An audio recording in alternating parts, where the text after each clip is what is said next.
Beneath the grandeur of ancient Rome, its towering marble columns and golden palaces, lay a shadowed truth that history too often overlooks. While the world remembers Rome for its military triumphs, groundbreaking laws, and awe-inspiring architecture, we rarely confront the hidden cost of this legacy, the lives quietly sacrificed to uphold its glory. Among the most haunting were young boys coerced into roles as personal companions for Rome's wealthy and powerful. These were not merely household servants. They were individuals often still in their youth, drawn into a system that exploited their appearance, their silence, and their lack of power. Their existence served the indulgence of elites, revealing a darker layer of Roman life that clashes with the idealized image we often hold of the empire. Their stories remind us that power in ancient Rome was often built upon the suffering of those who could not fight back. It is a sobering truth that reframes how we see the past, not as a golden age, but as a complicated human reality. If this kind of hidden history speaks to you, consider liking this video and subscribing for more stories that explore the untold corners of the past. And if you're listening in from somewhere around the world, let me know in the comments. I am always amazed by how we can connect across time zones and borders through our shared curiosity for history. The Roman Empire, as understanding of intimate relationships, operated on a vastly different moral compass than what we recognize today. In a society where power dictated every aspect of life, consent as we define it held little meaning, especially for those at the very bottom of Rome's social hierarchy. Among the most vulnerable were young boys, many of them taken from newly conquered regions or born into slavery. These individuals had no say in their fate. They weren't chosen for their intellect or abilities, but for their physical features selected to fulfill roles that were as exploitative as they were involuntary. Some were scarcely in their teens when they were thrust into a life of constant uncertainty. They lived under the watchful eyes of their masters, never knowing when they might be called upon, what might be demanded, or what consequences might follow their response, whether it was obedience or hesitation. The process of selecting these young slaves was both public and brutal. Elite Romans would stroll through slave markets much like modern shoppers at an auction, evaluating human beings with cold scrutiny. Boys from Greece were prized for their supposed refinement and cultured demeanor. Those from northern tribes were sought after for their pale skin and strong builds. This system wasn't merely a byproduct of ancient economics. It was an institutionalized stripping of agency, built around the belief that some lives existed solely for the pleasure and convenience of others. Understanding these forgotten lives doesn't just reshape our image of Rome. It forces us to confront the darker truths of civilizations often admired for their achievements. For the boys standing on the auction blocks of ancient Rome, fear was a constant companion. Exposed, inspected, and evaluated like cattle, they stood silently while strangers bargained over their worth. No one paused to consider the terror etched into their young faces. Once purchased, these boys were no longer individuals. They became property, expected to serve, obey, and submit. In the homes of Rome's wealthy elite, male concubines were expected to anticipate their master's needs before a word was spoken. They were trained to appear eager, gracious, and compliant, no matter how they felt inside. There was no room for protest, no right to refuse. Even a moment of hesitation could bring punishment or replacement. The psychological weight of this role was immense. Imagine being required to smile through fear, to act grateful while enduring violations of your autonomy. A few were housed in elegant quarters, dressed in expensive fabrics, taught literature and music not out of kindness, but as a means to increase their usefulness. Every comfort came with an unspoken cost. Others lived in far worse conditions, summoned only at their master's whim, then cast aside into cold quarters shared with other servants. Their days blurred into one another, marked by silence, routine, and the absence of personal freedom. What made their plight especially tragic was the void of protection. Roman law, which extended certain rights to slaves and strict privileges to citizens, offered nothing to these young men. They existed in a legal gray zone, where their master's will was absolute. They could not appeal to the courts. They could not run, and they could not speak of what they endured. In ancient Rome, silence was often the only defense for those trapped in roles they could never choose. These young men, many taken from distant lands or born into servitude, had no voice to speak their pain. They could not seek protection from authorities, could not build friendships, and could not express sorrow without fearing the consequences. Their masters controlled every aspect of their lives, not only through physical domination, but also through subtle, devastating psychological manipulation. One of the most insidious tactics was unpredictability. A moment of kindness, a gift, a compliment, or extra food could be abruptly followed by cold withdrawal or punishment. These emotional highs and lows created a constant undercurrent of fear and dependency, leaving the young men unsure of their standing and desperate to avoid disfavor.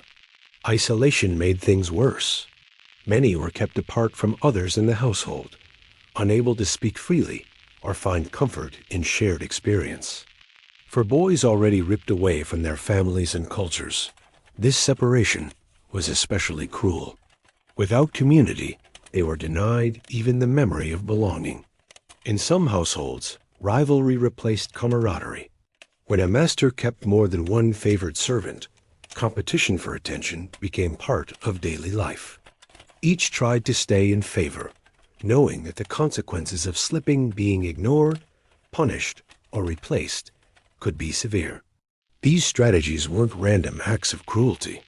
They were deliberate systems of control, carefully designed to erode independence, suppress resistance, and ensure obedience. For those caught in them, survival meant adapting to a world where kindness could be a trap, and every moment of peace was fragile and fleeting. Solidarity among these young men was not just discouraged, it was systematically dismantled. Any potential for comfort through shared experience was undermined by an environment of constant rivalry.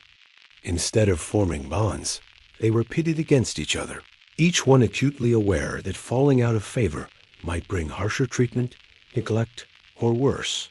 Trust was a luxury they could not afford. Even education, typically seen as a path to empowerment, was twisted into another form of control. While some were taught to read, write, and speak on philosophy or poetry, this learning wasn't for their enrichment.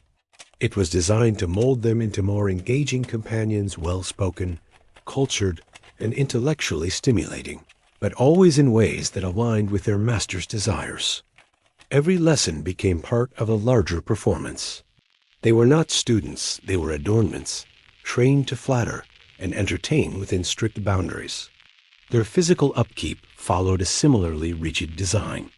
Maintaining an idealized appearance was not a matter of personal health or choice, it was a daily obligation. Exercise, grooming, specific diets, every detail of their body was managed to preserve a youthful look that satisfied the aesthetic standards of those in power. These routines left little room for rest or autonomy. Their bodies, their voices, and even their thoughts were shaped to serve someone else's preferences. Every aspect of their lives, from their conversations to their silence, was curated to maintain an illusion of willing beauty. Even their appearance was not their own.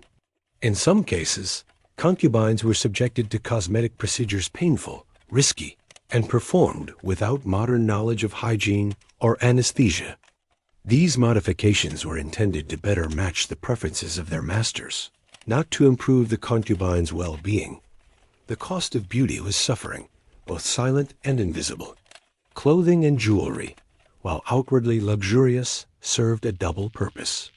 Yes, the silks and golds shimmered in the lamplight, and yes, their appearance could rival royalty, but these adornments also marked them as possessions.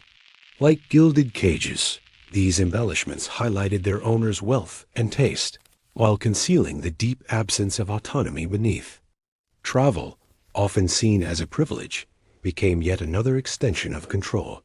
Some concubines were brought along on journeys to distant estates or cities, but they did not travel as guests or companions by choice. They were taken as portable property, expected to adapt instantly to new surroundings, perform the same roles, and maintain the same appearances, no matter the hardship or disorientation. Within the walls of the household, additional burdens awaited. Roman homes were layered with complex social hierarchies. Mistresses, family members, guests, and other servants and concubines had to navigate these shifting dynamics with care. A wrong word, a poorly timed glance, or perceived closeness to one person over another could invite punishment, jealousy, or further isolation. Luxury without status. Though some concubines lived among finery clothed in silk, surrounded by marble, they held no true place in the household hierarchy. They belonged to no group. Other slaves often viewed them with quiet disdain, seeing their roles as shameful or morally compromised. Free members of the household regarded them as passing amusements, not as people deserving of respect or dignity. They were seen, used, and dismissed. But beyond the walls of these grand villas, there were families often poor, often powerless, left behind. When these young men were taken, their parents were rarely told what became of them. Months became years of not knowing whether their sons were alive, or if they'd simply vanished into the machinery of empire. In cultures where kinship meant everything, such silence was a cruelty of its own. Sometimes, the loss came not by force, but by desperation. In cases of debt slavery, families faced impossible choices. A father might hand over his son to avoid losing the farm. A mother might surrender a child to spare the others from hunger. These were not heartless acts, but acts born from love twisted by necessity, sacrificing one to save the many. For the young men taken, and for the families left behind, the grief was silent but unbearable. Everyone involved knew the cost. Everyone lived with the weight of it. Even escape was a luxury denied. Some concubines, overwhelmed by suffering, sought the only freedom they could imagine: death. But even suicide was often beyond their reach. Masters who had spent lavishly to acquire and maintain these young men took deliberate steps to protect their investments. Potential tools for self-harm were removed. Supervision was constant. Privacy, even in sorrow, was a luxury they could not afford. Religion offered little refuge. The gods of Rome, often praised for their wisdom and justice, seemed deaf to the silent prayers of enslaved concubines. The divine protections celebrated in public rituals rarely extended to those living in private bondage. A few found comfort in foreign faiths or underground mystery cults, seeking fragments of meaning and solace where they could. But even this fragile spiritual life had to be hidden. Masters often dictated every detail of their concubines' lives, including which gods they could worship. Behind it all was a thriving market.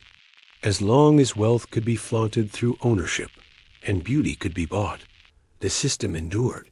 Wealthy Romans competed to possess the most graceful, the most gifted, the most beautiful companions. The higher the demand, the more ruthless the supply chain became. Traders scoured conquered lands, and the lives of young men were reduced to ledgers and prophets' human souls, treated as luxury goods. Training schools shaped them long before they could resist. Across the Roman Empire, specialized institutions existed for one chilling purpose: to groom young boys for lives of submission. Much like the schools that trained gladiators for combat, these places molded concubines for service, not in arenas of violence, but in the private chambers of Rome's elite. The process was cold, calculated, and immensely profitable. These schools did more than instruct, they dismantled. From the moment a boy arrived, the goal was to strip away identity and replace it with obedience. Physical training focused on posture, grooming, and appearance, while psychological conditioning aimed to suppress individuality.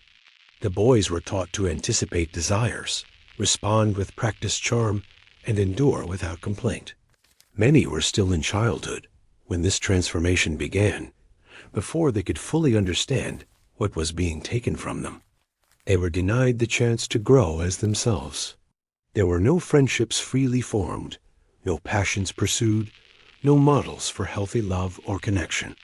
Every experience was shaped by control, every interaction colored by fear or expectation. Whatever differences existed between regions of the empire, whether in language, local customs, or clothing, they did not translate into dignity or safety for these boys. No matter where they were sent, the outcome was the same: submission, performance, and silence. A change in scenery never meant a change in fate. Across the vast provinces of the Roman Empire, local customs occasionally softened the experience for concubines or intensified it. In some regions, cultural norms offered slightly more humane treatment, while in others, cruelty was simply more refined. Yet no matter where they were sent, the core reality remained unchanged. These young men lived without freedom, stripped of agency, and bound to the desires of others. Time was not kind to those forced to serve. As youth faded and physical beauty declined, so too did their perceived worth. Unlike other enslaved people who might hope to earn or buy their freedom, concubines faced a crueler fate. When they could no longer please, they were cast aside, sold into harsher households, abandoned to poverty, or simply discarded with no skills to survive on their own. Their usefulness ended the moment their appearance no longer captivated. Survival, let alone success, was the rarest exception. On the rarest occasions, a former concubine would find a way out. A few managed to rebuild their lives, changing names, hiding pasts, and carving out modest independence. These stories, while remarkable, underscore how rare such outcomes truly were. For most, the scars, both visible and hidden, never faded. They carried them not just through years, but lifetimes. Care, but never compassion. Medical attention was given to concubines not out of empathy, but to preserve their value. They were investments expected to remain healthy, appealing, and functional. Treatment focused solely on maintaining physical appearance and utility, with no regard for emotional well-being or long-term consequences. Pain was tolerated, as long as beauty was preserved. Morality ended where status began. Roman society revered ideals like honor, virtue, and civic responsibility, but only for those deemed worthy, freeborn citizens of the right class and gender. For male concubines, there was no place in this moral order. Their suffering didn't register as injustice. Instead, it was accepted as the natural cost of pleasure and power, a quiet testament to how thoroughly they had been dehumanized. To survive, they became performers. Some concubines adapted by becoming masters of observation. They learned to read subtle shifts in mood, anticipate commands before they were spoken, and play roles that kept them safe. Gratitude, affection, obedience. These were masks worn with precision. It was not survival of the strongest, but of the most convincing. Behind each smile lay silence, strategy, and survival. Seasons changed, but control remained. The rhythms of Roman society shaped the lives of concubines in quiet but powerful ways.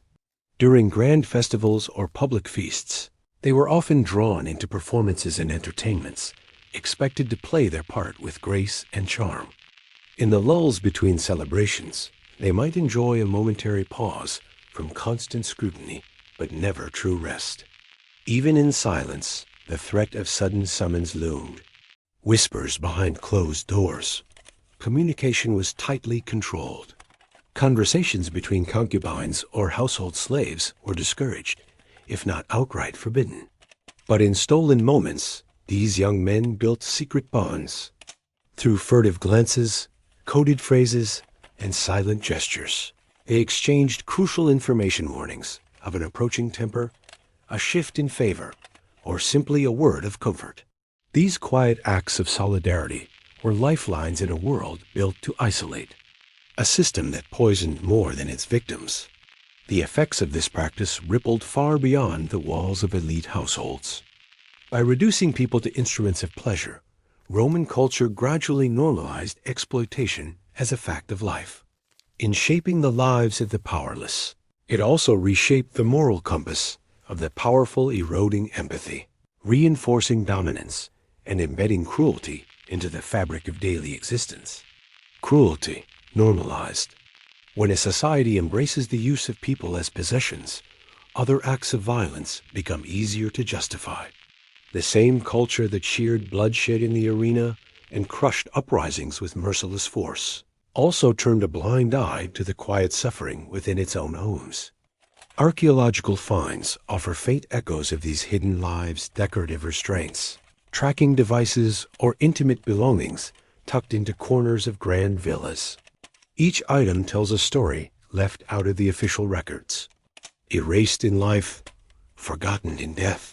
The physical traces of concubines have largely faded with time, just as their voices were never preserved in the historical record.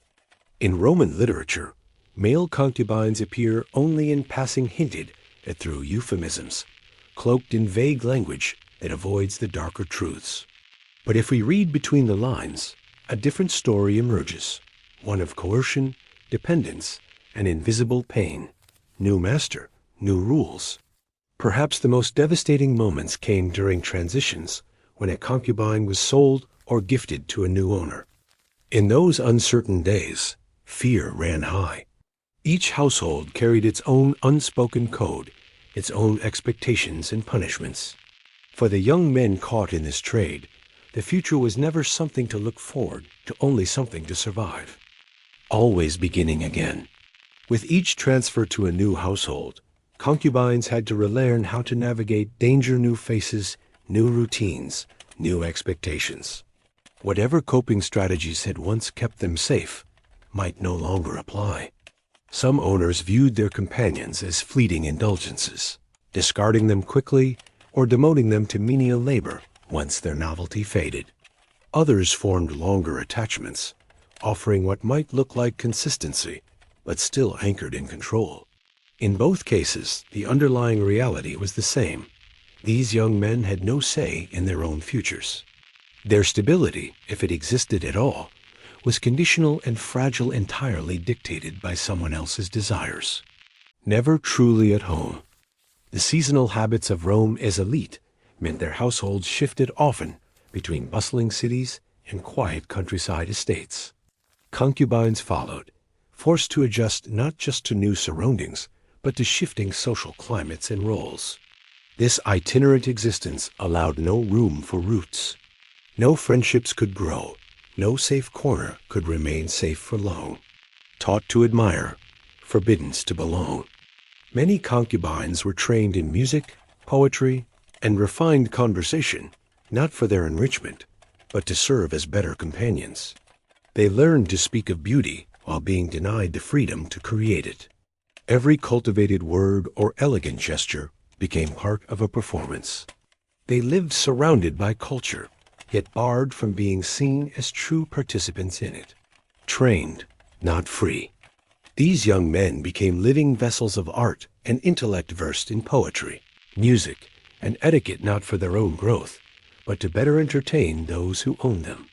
Their education served a singular purpose: to refine them into ornaments of pleasure, not creators of beauty. Any knowledge they held was never truly theirs to use freely. Perfect bodies at any cost. To remain desirable, concubines were subjected to punishing regimens. Exercise, strict diets, and even cosmetic alterations were mandated without regard for their comfort or consent. They were shaped physically and emotionally, according to the tastes of their masters, regardless of the toll. When celebration masked suffering, public festivals and private banquets demanded their presence. What others saw as revelry, concubines experienced as spectacle-staged performances where failure or fatigue could bring punishment. Their role was not to enjoy, but to please, and the pressure to perform intensified during these highly visible moments.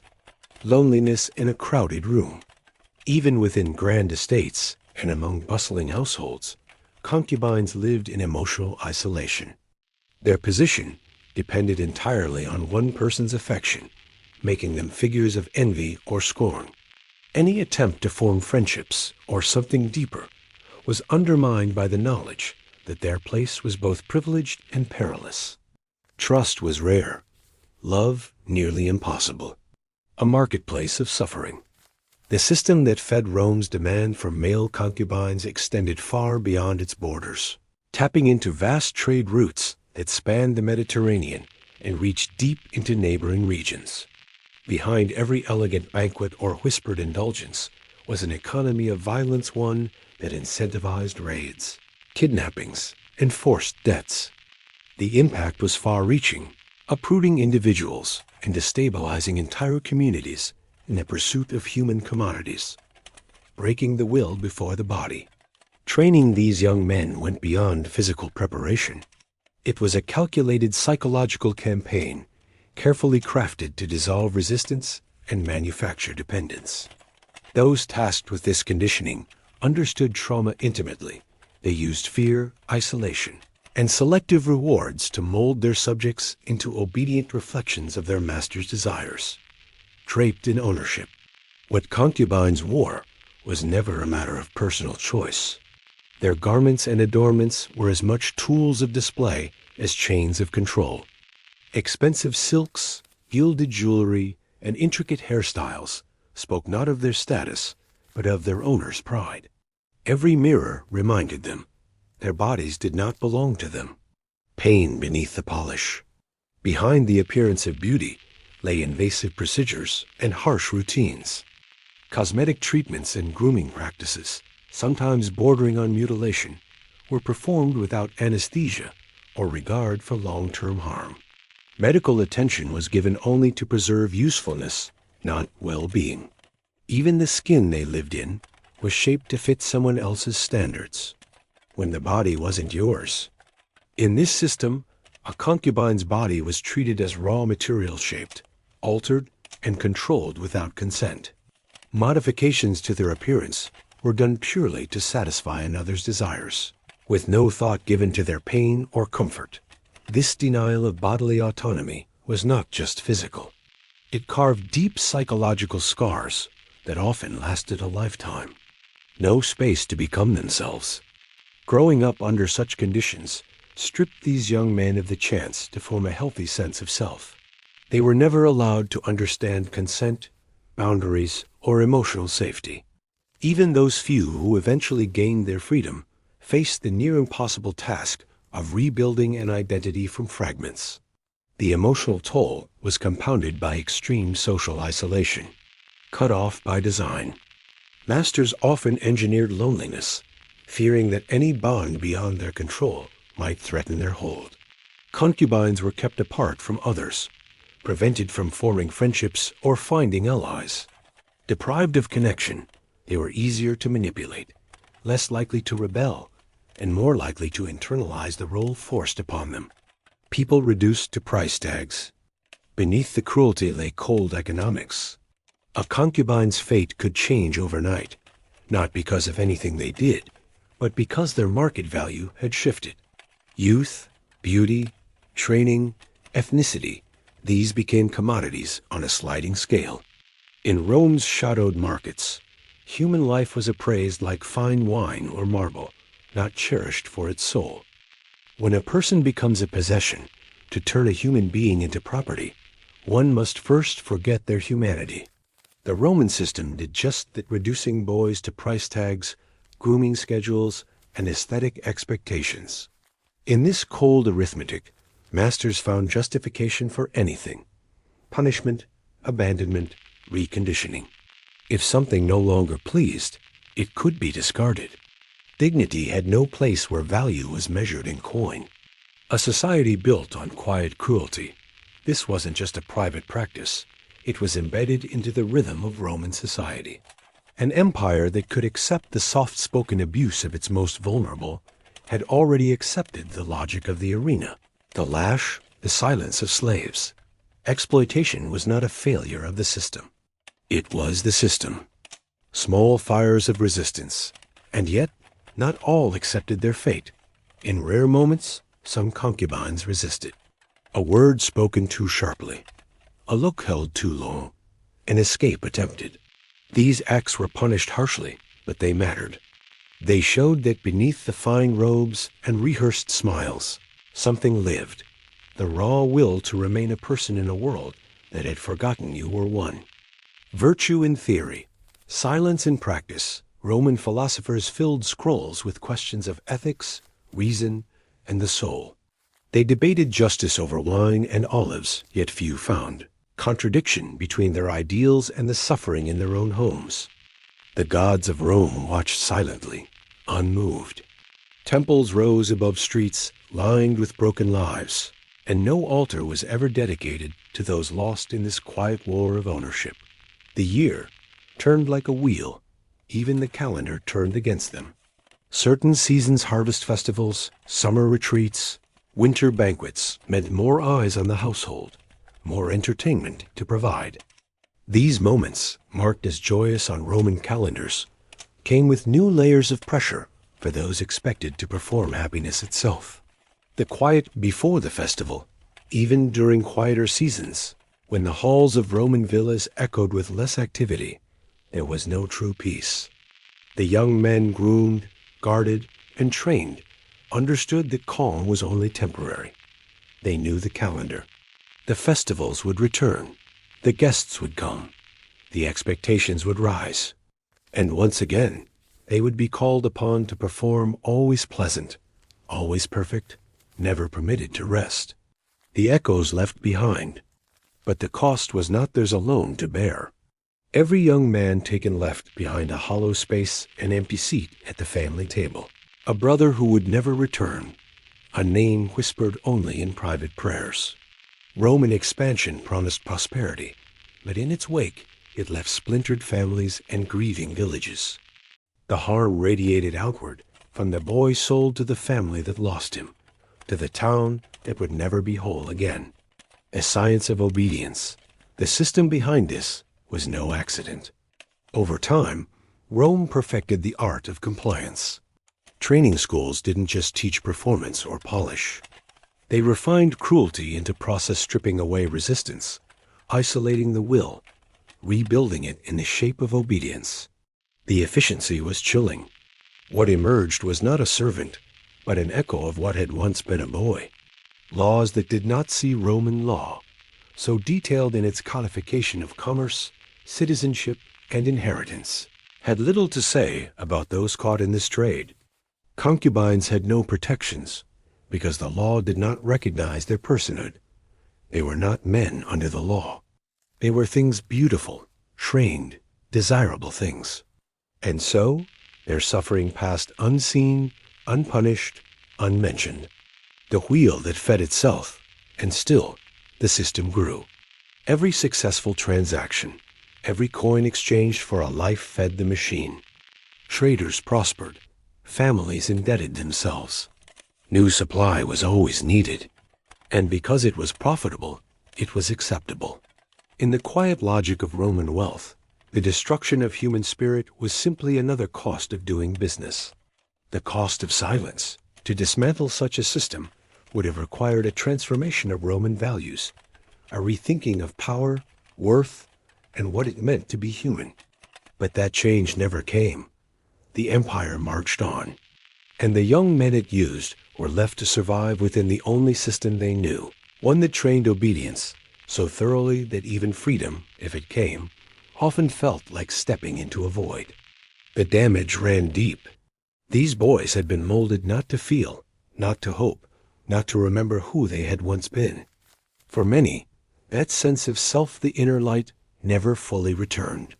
They walked into adulthood carrying invisible wounds, shaped by choices they had never been allowed to make.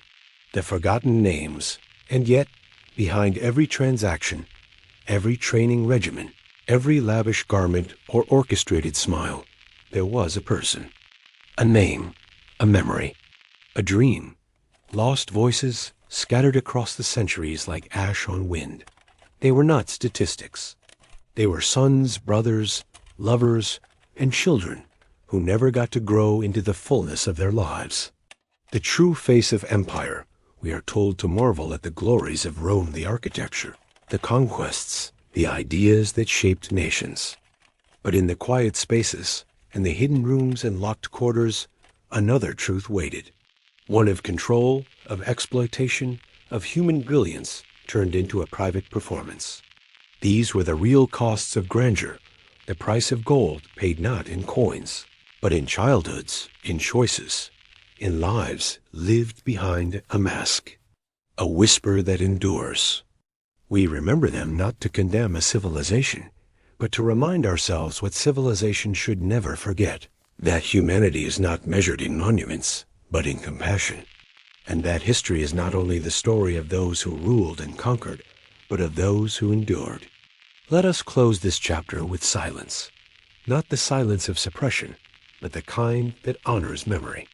For somewhere, long ago, a young voice was silenced, and tonight, at last, we listen. Echoes through time, the structured cruelty of this system reveals an unsettling truth, that entire societies can normalize suffering when it aligns with the comforts of the powerful. Rome, a civilization celebrated for its laws, its philosophy, its enduring influence, also maintained one of history's most intimate forms of human exploitation, with complete legal, social, and moral indifference. This contradiction isn't just historical, it's human. That these young men survived it all, in any form, is a testament to a resilience no empire could fully erase. In small gestures of defiance, in quiet bonds of trust, in moments of inner resistance, they proved that even in the darkest systems, the human spirit can flicker on.